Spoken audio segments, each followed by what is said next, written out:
The Ballast's Reckoning. From bistro to billionaire. CEO impactful opening. He leaned across the restaurant table, his new wife, Chloe, glittering in diamonds, and sneered at the woman he had abandoned. "It's a shame, Vivian," he crowed loud enough for everyone to hear. "Some people land promotions in super yachts in Monaco. Others, well, whatever this is." He believed she was finished, a discarded piece of his past. He thought she was nothing without him. What he didn't know was that while he was busy bragging, she was busy building an empire.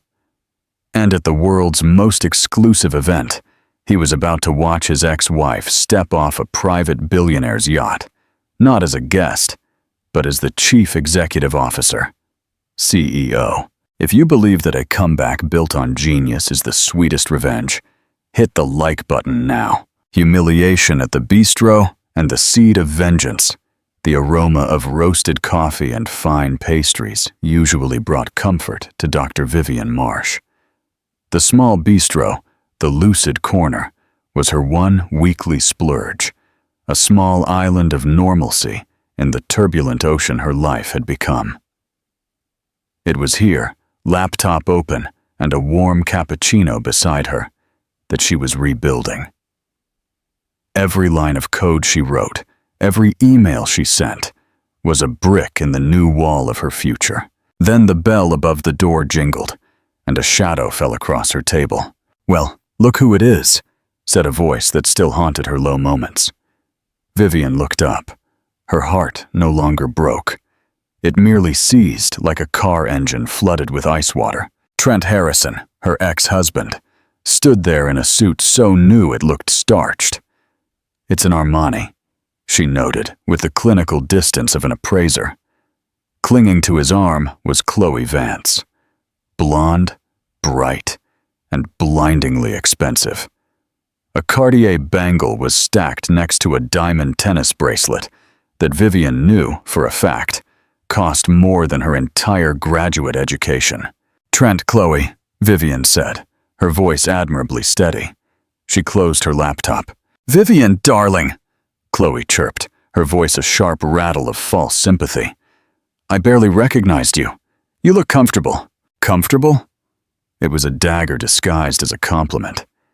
Vivian wore simple dark jeans, a navy cashmere sweater, and her trusted old loafers. She had been working for 12 straight hours and stepped out for a breather. Chloe, meanwhile, looked fresh out of a Vogue editorial. "We were celebrating," Trent said, puffing out his chest. He signaled the waiter, not to order, but to be seen. "I got promoted. Senior Vice President of European Markets." "Congratulations, Trent," Vivian said, meaning it. A clean break was all she had ever truly wanted. "Things are really taking off," he continued, unable to stop himself. He was performing, not for her, but for Chloe and the restaurant at large. "The new bonus is, well, let's just say it's significant. We're flying to Monaco this weekend for the yacht exhibition. Our client, you know, the one I landed, has his 45-meter yacht docked at Port Hercule. It's another world, Vivian. You wouldn't believe it." Vivian felt the familiar heat rise in her cheeks. He wasn't just giving good news. He was rubbing her nose in what she had lost. Or rather, what he believed she had lost. "He's being modest," Chloe chirped. "He's the star of the whole firm. Everyone says so." Then she glanced at Vivian's laptop, wrinkling her perfectly sculpted nose. "Are you still, fiddling with that little ocean project? It's sweet that you have a hobby." "A hobby?" Vivian's hobby was a complex schema for an AI-driven, self-sustaining marine filtration system that could, in theory, clear microplastics from coastal waters at 10 times the rate of any current technology. It was the culmination of her life's work, the piece she had put on pause to support his career, the dream she had resurrected from the ashes of their marriage. "It's going well, thank you," Vivian said stiffly. Trent leaned in, his voice dropping to a condescending, confidential tone. "Listen, Vivian, I'm glad you're coping. Seriously, but don't you get tired of this? The little cafes, the trying. When we were married, you had everything. I had your everything, Trent. She corrected him, her voice low but sharp. I'm working on building my own. Trent laughed. It was a short, dry sound of pity. Sure, your own. Look, I know the divorce left you with, well, not much. If you're ever really in a bind, a real one, my assistant can probably find you some admin work. Data entry, maybe. It was the final, calculated cruelty. The offer of charity. He saw her as a broken, pathetic creature to be pitied. A cautionary tale he could tell his shiny new friends. I'll keep that in mind, Vivian said, her spine turning to steel. She gathered her things, leaving a few bills on the table. Oh, and Vivian, he called out as she reached the door. She paused but didn't turn around. Try to get out a little more. You look pale. She walked out of the lucid corner without looking back. The sound of his cackle and Chloe's tinkling laugh followed her into the street. She didn't cry. She didn't scream. She simply walked faster, her mind already back on her schematics. He thought he was watching her drown. He had no idea she was learning to breathe underwater. Interactive question 1. What would you do in Vivian's shoes after that public humiliation? Walk away quietly or confront Trent right there? Comment your strategy. Share this story if you've ever had a ballast moment. From ballast to engine, the birth of sterling Oceanic. The first month after the divorce, Vivian had lived in a fog. The betrayal wasn't just the affair with Chloe, a junior associate in his department. It was the words he had used. The final fight had been a masterpiece of psychological warfare. I'm suffocating, Vivian, he had shouted, gesturing around the beautiful minimalist apartment, the one she had decorated, the one she had managed while he focused on his career. You have no ambition, he had accused. I'm on a rocket ship and you are ballast. You're just dead weight. You used to be brilliant. Now all you talk about is plankton and ocean currents. It's boring. It's my field, Trent, she had shouted back, her voice raw. It's marine engineering. It's what I was doing when you met me. And now you just tinker, he sneered. Chloe gets it. She's hungry. She understands my world. His world. A world of business lunches and quarterly reports, of stock options and promotion. She had stepped down from her own ladder to keep his stable, and now that he had reached the top, he was kicking her off. The divorce settlement was calculated and swift. He had generously given her half their liquid assets, which she discovered had been systematically minimized for months. He kept the apartment, the car, the art. She was left with just enough to rent a tiny one-bedroom flat in San Francisco and a bitter taste in her mouth. For 2 months, she was the woman he accused her of being. Listless, broken, a ghost haunting a life she no longer recognized. She wondered if that was her fate. Would she just be Trent Harrison's ex-wife forever? Then, one rainy Tuesday, she was unpacking a box labeled old college stuff, and it broke open.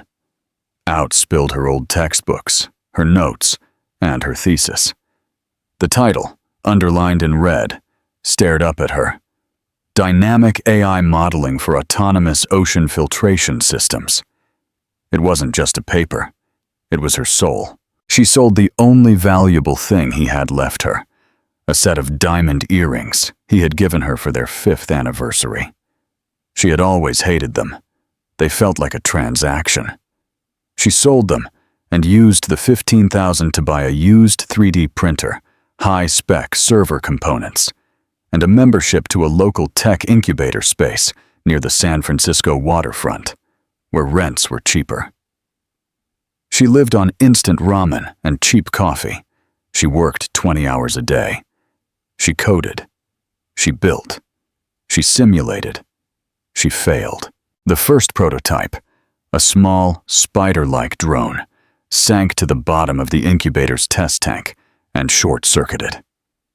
She cried for 10 minutes, wiped her eyes, and started rebuilding it from scratch. She submitted her proposal to 43 different venture capital firms, environmental grants, and tech incubators. 42 were rejected. Not commercially viable, one said. Too niche, said another. Overly ambitious scope for a new applicant, said a third. But one replied, it wasn't a yes, it was a maybe. Your proposal, while unconventional, has landed on the desk of our innovation committee. We are impressed by the core concept, but skeptical of the energy-to-filtration ratio claims. We invite you to present your findings at our Green Tech Innovation Summit. The email was signed by an assistant to the board of the Sterling Foundation. Vivian stared at the name. Sterling, as in Donovan Don Sterling, the eccentric, reclusive tech billionaire, the man who had revolutionized data processing in the 90s and then disappeared to invest his fortune in ocean conservation. He was a legend. He was also, according to industry rumors, absolutely ruthless and impossible to impress. She had one shot, the general and the $50 million deal. The headquarters of the Sterling Foundation was not a gleaming tower of glass and steel. It was a low, unassuming building of concrete and red wood, nestled in a pine forest near Portland, Oregon, a place that listened rather than shouted.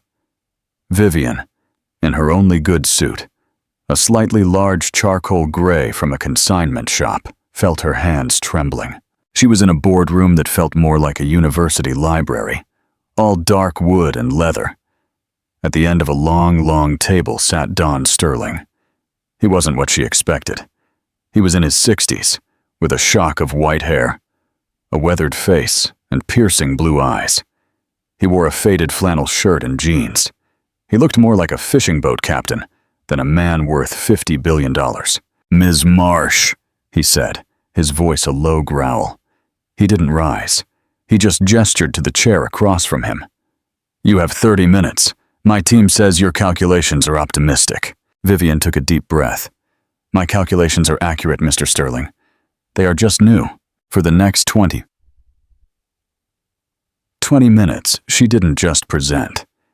She taught. She soared. She showed her simulations, her data, her CAD models. She talked about fluid dynamics, AI route finding, and biopolymer compounds that could trap microfilaments without harming zooplankton.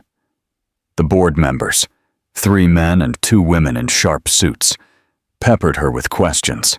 What about the energy cost? One asked. Solved, Vivian said, swiping to a slide. It's self-sufficient. It uses micro-tidal generators. It doesn't move against the current. It thinks with it. It's not a machine. It's a creature. There was silence. Don Sterling hadn't said a word. He just stared at her, his head cocked. Finally, he spoke. You built this in your apartment. It wasn't a question. And an incubator space, she clarified. With what? Your divorce settlement? Vivian flinched. The question was too personal, too sharp. With my capital, Mr. Sterling. It was seed funding from a previous investment that failed. A small smile touched Sterling's lips. Good answer, but you're wrong about something. Vivian's heart sank. It's over. You're asking for $5 million to build a full-scale prototype. Yes, that is the projection. Wrong, he said. He leaned forward. The full, terrifying weight of his intellect and power filled the room. $5 million is a rounding error. It's not enough to build this, to manufacture it at scale, to overcome regulatory hurdles, to deploy it in the Atlantic, the Pacific. You don't need $5 million. You need 50. And you need my entire logistics chain. You're thinking like a scientist. You need to start thinking like a general. Vivian was speechless. I don't understand. I'm not interested in funding your project, Ms. Marsh, Sterling said, standing up. The board members scrambled to their feet. Vivian felt the floor drop out from under her. I am interested in acquiring it, he continued, walking around the table. I'm creating a new subsidiary of Sterling Industries, It will be called Sterling Oceanic. We will absorb your patents, your research, and your prototype. We will give you my labs, my engineers, and my ships." He stopped directly in front of her. She had to crane her head back to look him in the eye. "And you," he said, "will be its chief executive officer." No. DEO, effective immediately. Your salary will be significant, but you will answer to no one but me. You will work harder than you have ever worked in your life. You will live on planes and in labs. You will not fail. Do you accept? Vivian's world, which had shrunk to the size of a one-bedroom apartment and a warm cappuccino, suddenly expanded to encompass the entire globe. She didn't hesitate. She didn't cry. She simply extended her hand. "When do I start?" Interactive question 2. Do you think Don Sterling is only interested in Vivian's technology? Or does he have ulterior motives? What kind of boss will an eccentric billionaire be? Comment your prediction for Trent's reaction when he hears about this. Monaco. The glorious conclusion. The next 6 months were a blur of motion. The timid, comfortable woman Trent had sneered at in the cafe was gone, forged into something new in the crucible of 100-hour work weeks. Vivian moved to Zurich, the new headquarters for Sterling Oceanic. Her first-class flights, I don't pay my CEOs to be tired, took her from engineering labs in Singapore to polymer foundries in Germany. The transformation was profound. It wasn't just the clothes, though she now wore the quiet, lethal elegance of stealth luxury, Loro Piana cashmere, and acris suits that whispered rather than shouted their worth. It was her presence.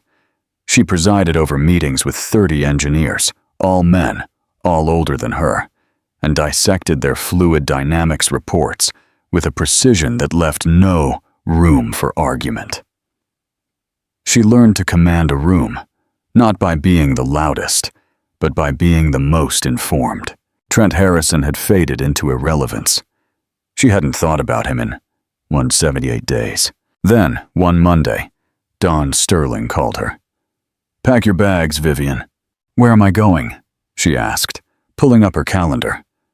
"Tokyo, Monaco," he said, "the yacht exhibition." Vivian paused. The name hit her like an unpleasant little stone.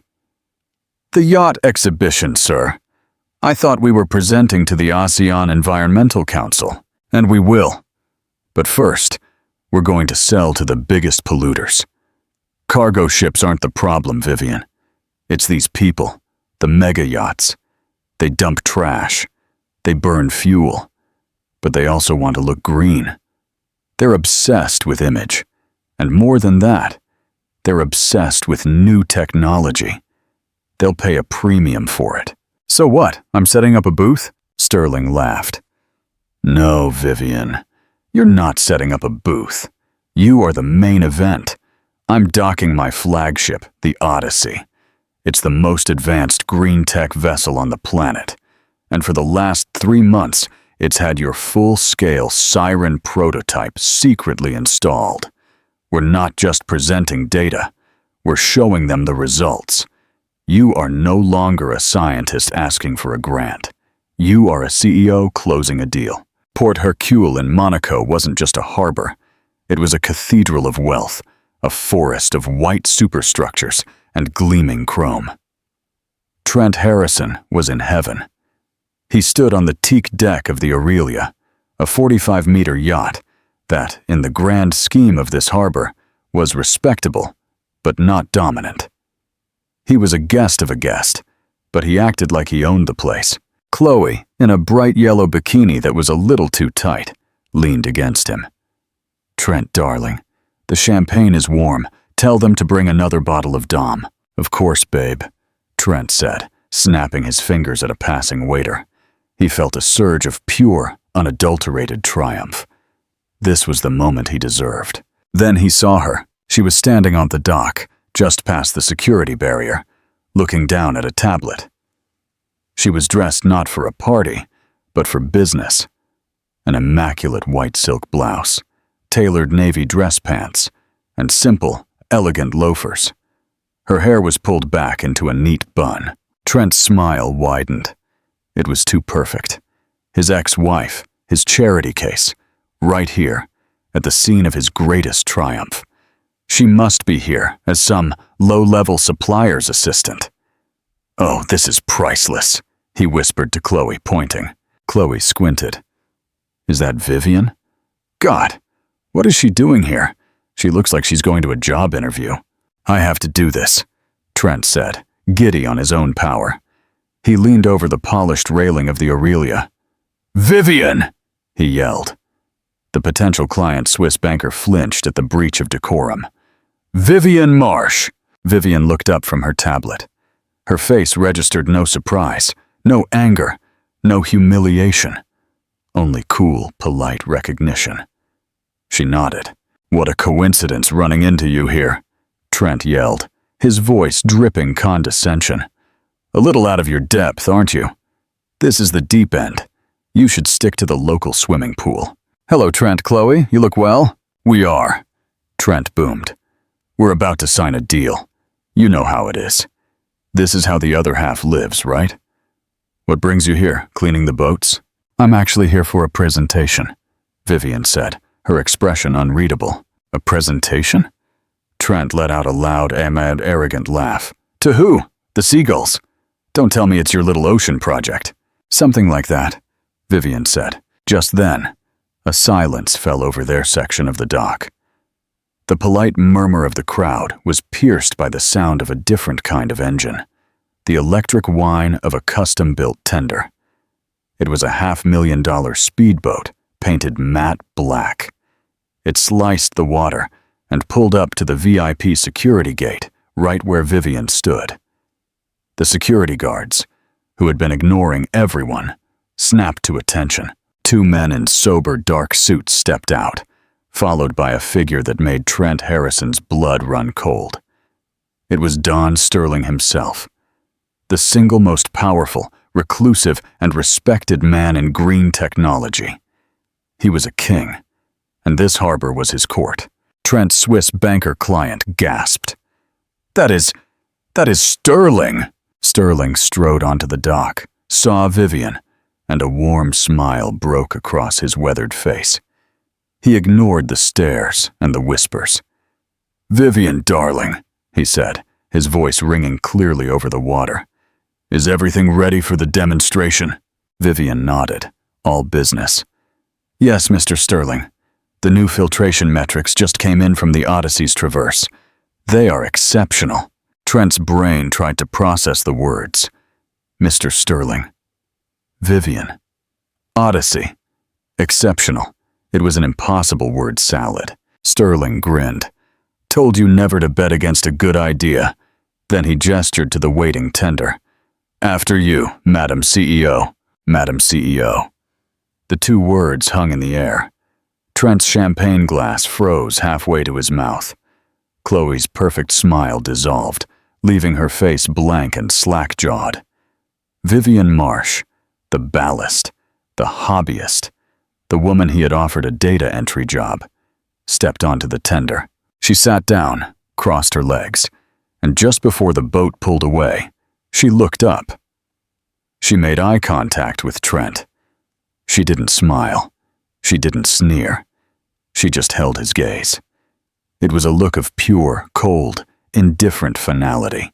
The tender sped off, not toward a mid-level ship like the Aurelia, but toward the harbor horizon, where the undisputed queen of the exhibition was anchored, the Odyssey. It was a 100-meter leviathan of sustainable glass and teak, a technological marvel everyone had been talking about, but aboard which no one had been invited. And his ex-wife, the woman he had called boring, was heading to its deck. Interactive question. How do you think Trent will react to those two words, Madam CEO? Is Vivian's victory purely professional success or a personal redemption? Comment your thoughts. We want to hear your deepest analysis. Trent's breakdown and Sterling's cleanup. On the teak deck of the Aurelia, the silence was a physical thing. Trent Harrison was frozen, his arm still resting on the railing, the champagne glass forgotten. "Madam CEO." The two words echoed in the sudden vacuum, replaying in his mind. He couldn't make them fit. The Swiss banker, Mr. Stab, who had until now been the picture of bored politeness, now looked at Trent with a new, terrifying intensity. He looked like a biologist who had just discovered a particularly unpleasant insect species. "You know Vivian Marsh?" Stab asked. His voice was no longer bored. It was a cold, flat sheet of steel. Trent, still trying to salvage the situation, puffed out his chest. "Know her?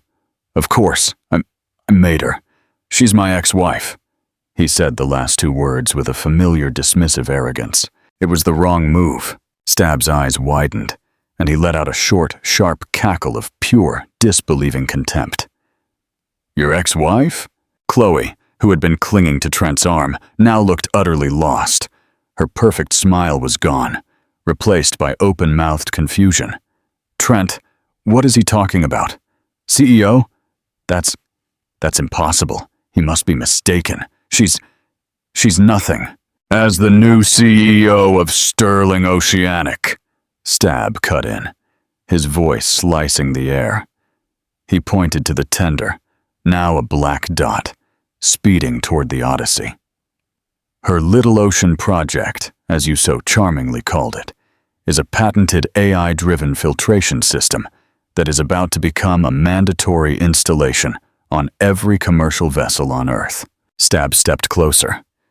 "The new UN maritime regulation, which I am told is being announced next month, is being written around her technology. She's not just green tech, you fool. She's a global tax. She is a one-woman monopoly. Every person in this harbor, every shipping magnate, every cruise line, every one of these yacht owners will be paying her company millions starting next year just for the privilege of floating." He paused, letting the crushing weight of the revelation fall. "And you," he said, his voice dropping to a whisper of pure disgust. "You, the man who has been begging my firm for a minor investment. You stood here on my friend's boat and yelled at her. You offered her a cleaning job." Trent was speechless. He could only stare. "That's the point," Stab snapped. "That's the entire point. You were married to a mind like that. A mind that is about to change the world, and you didn't know it. You looked at a diamond and thought it was a piece of glass. You called her ballast." Stab straightened his tie. His face was a mask of finality. "Our meeting, Mr. Harrison, is terminated. My firm's potential investment is also terminated. I don't do business with fools. It's bad for the portfolio. You are an embarrassment, a liability." He turned and walked away. Trent stood there. He looked at Chloe. She was staring at him, her face pale, her eyes wide. The cold swiftness of calculation was evident. She was assessing her losses. "Trent," she said, her voice utterly flat. All the sweet cooing was gone. "Chloe, honey, listen," he began, trying to reach for her arm. It's a complication.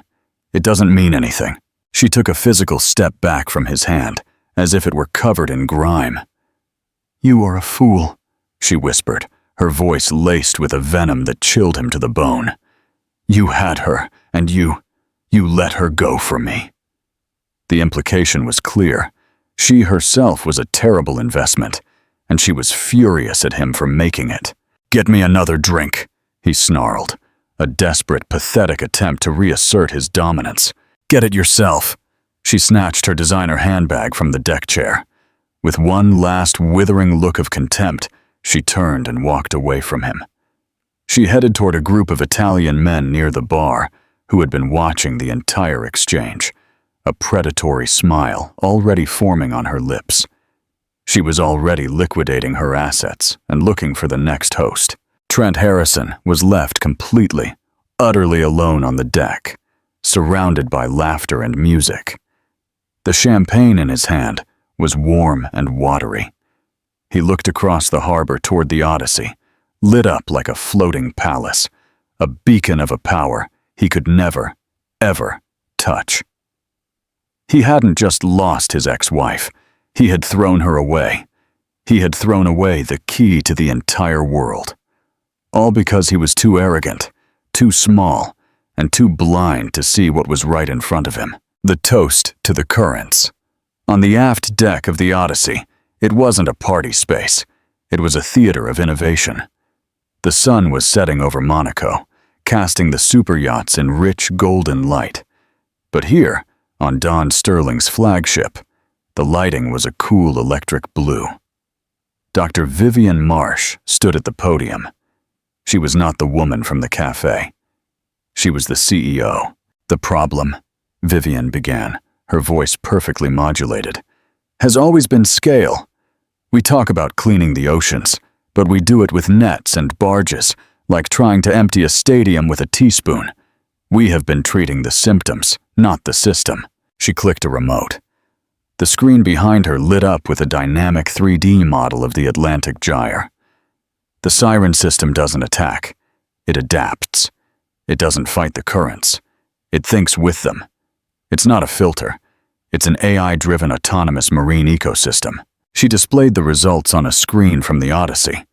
The ship had been deliberately following a cargo route. "This is the water we took in," she said, showing astonishing levels of microplastics. "And this," she said, her voice dropping, "is the water we released." The pollutant numbers were 0, all of them. But a new meter had appeared: oxygenation and phytoplankton viability. Both were up 15%. A gasp, a collective intake of breath, swept through the crowd. "We are not just cleaning the ocean," Vivian said, her voice ringing with the unbreakable conviction of truth. "We are healing it. The S-1000 is not a cost. It is the future of maritime viability. It is the price of admission to a planet no longer willing to wait." She paused.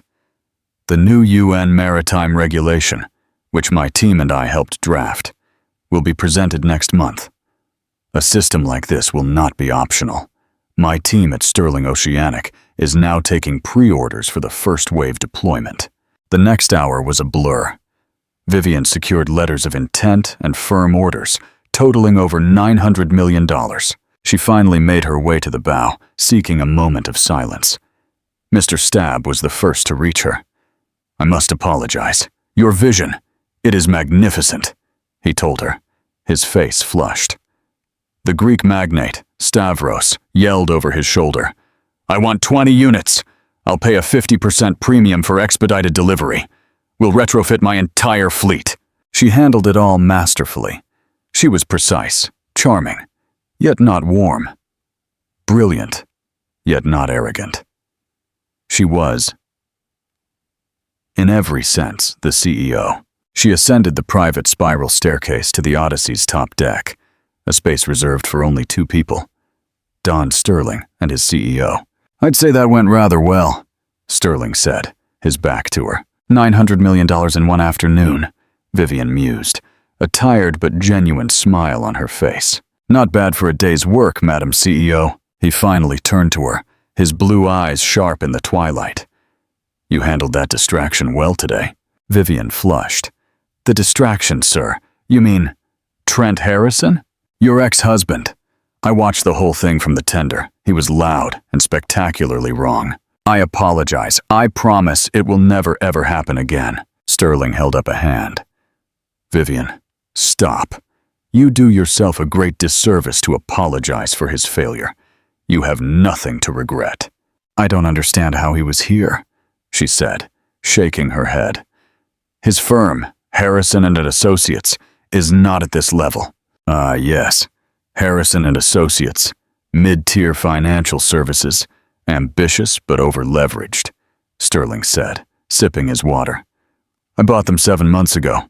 The air left Vivian's lungs. You bought Trent's company?" "Correct. It was a distressed asset. I absorbed their portfolio to get a hold of some of their biotech holdings. Harrison and Associates was just part of the package." "Then, you knew?" "I knew of him," Sterling corrected. but I asked my head of compliance to do a deep dive. Standard procedure. When you were being considered for a senior executive, we checked for possible liabilities. Turns out, Mr. Harrison is not just an arrogant fool, Vivian. He's a thief. A thief? She whispered. First, from you. My audit found he'd been filing benefits claims for a spouse he divorced 6 months prior. He was still claiming you as a dependent on his health plan. That's fraud. And then he stole from me. His expense reports were a work of fiction. He was charging client dinners in Portofino and Paris, dinners which, when cross-referenced, were found to be with Ms. Chloe Vance. He was using company funds to build his shiny new life. You acquired my company, Vivian said, the words catching in her throat. Because it was brilliant. Because it was the future. Sterling nodded. It is the single most important piece of marine engineering I have ever seen.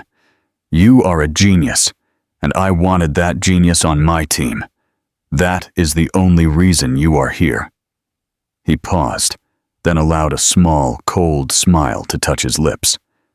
And it added, as a synergistic bonus, the opportunity for me to do some overdue house cleaning. I don't tolerate parasites in my ecosystem, Vivian. Not in the ocean, and not in my boardrooms. 100 meters away on the public dock, Trent Harrison sat on a cold marble bench. His phone vibrated. It was an automated email from Human Resources. Subject: Employment status. Notification. Dear Mr. Harrison, you are hereby notified that your position as Senior Vice President has been eliminated as part of a strategic corporate restructuring, effective immediately. Your access to all systems has been revoked. Cause for this termination is under review by our compliance department, pending an audit of your expense and benefits history. The phone slipped from his hand. He didn't scream. He deflated. On the deck of the Odyssey, Vivian looked out at the water. He called me ballast, she said, her voice barely a whisper. He said I was dead weight holding him back. An understandable error, Sterling replied, joining her at the railing. He is a man who has only ever lived on the surface. He is impressed by the whitecaps, the spray, the noise. He has no idea of the power of the currents beneath, the ones that actually move the world. He raised his glass of water, the ice clinking softly. To the currents, Madam CEO. Vivian raised her champagne flute, the bubbles catching the moonlight. She thought of the code she wrote, the engines she designed, the deep, silent, powerful systems that were at that very moment healing the world. To the currents, she said, her voice clear and strong. Let's turn the tide. Meaningful conclusion and final call to action. What an epic comeback. Dr. Vivian Marsh didn't just get revenge. She gained redemption. She proved that the person someone discards might be the treasure the whole world is waiting for. Her ex believed she was ballast, but she was the brilliant mind with the power to change the world. He was left with his arrogance, and she was left with an empire. What do you think of this conclusion, and how Don Sterling handled the situation? Do you believe Trent got what he deserved? Leave us your opinion in the comments. We read at every single one. If you loved this story of triumph and poetic justice, hit like and share it with someone who needs a reminder of their own power. And most importantly, subscribe to the channel and turn on notifications. We have a new powerful story coming very soon, and you don't want to miss it. Epilogue. The shifting tides of power were at 4. The final audit and the cold confrontation 6 months after the Monaco yacht exhibition. The siren system was not just a marvel, it was a mandatory global utility. Dr. Vivian Marsh, CEO of Sterling Oceanic, was on the cover of Forbes, not for her wealth, but for her influence. She was no longer just a scientist. She was a world builder, steering regulations and technology in equal measure. Meanwhile, Trent Harrison had vanished from the glittering landscape of Chicago finance. Stripped of his job, his reputation, and his significant bonus structure, he found that the world he once dominated was surprisingly cold when he was no longer valuable.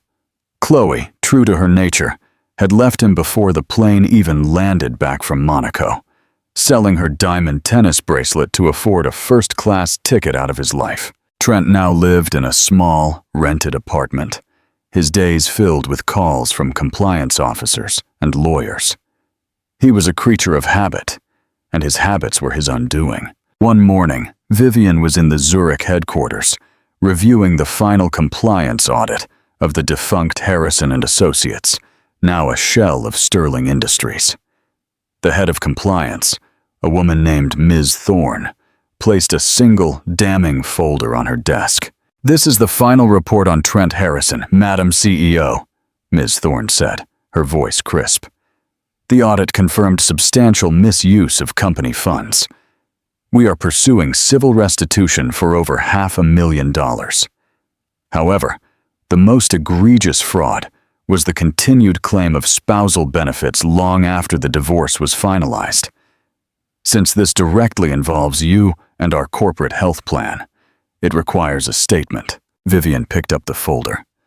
Inside were copies of medical forms, signatures forged by Trent, claiming that she was his dependent.